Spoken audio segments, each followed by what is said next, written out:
বাবু খাইছো? না বাবু, তুমি খাওয়াবা? আমি খাওয়াবো কেন? তুমি তোমার হাত দিয়ে খাবা। না, তা ঠিক আছে, কিন্তু বাবু আমার বাবা গ্রাম থেকে এখনো টাকা পাঠায়নি, তাই এই কারণে খুব একটু টানাটানির মধ্যে আছি। সত্যি? হ্যাঁ সত্যি। বাবু দেখো বিকাশে টাকা চলে আসছে। আমি তোমার কত লাকি গার্লফ্রেন্ড। কপাল, বিকাশে টাকা আসলে সময় পাইল না।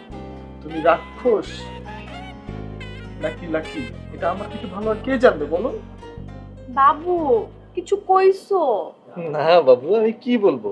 আচ্ছা বাবু, আমরা এখান থেকে লাচ্ছি খেয়ে তারপর আমার ফ্ল্যাটে গিয়ে প্রেম করি, চলো। প্রেম তো করবো, সন্ধ্যায় যাব। এখন সারাদিন ঘুরবো, বিরিয়ানি খাবো আর শপিং করবো। মানে একটা টাকাও তুমি আমাকে বাসে নিয়ে যেতে দিবা না? মানে কি বাবু? তোমার সাথে কি আমার টাকা সম্পর্ক?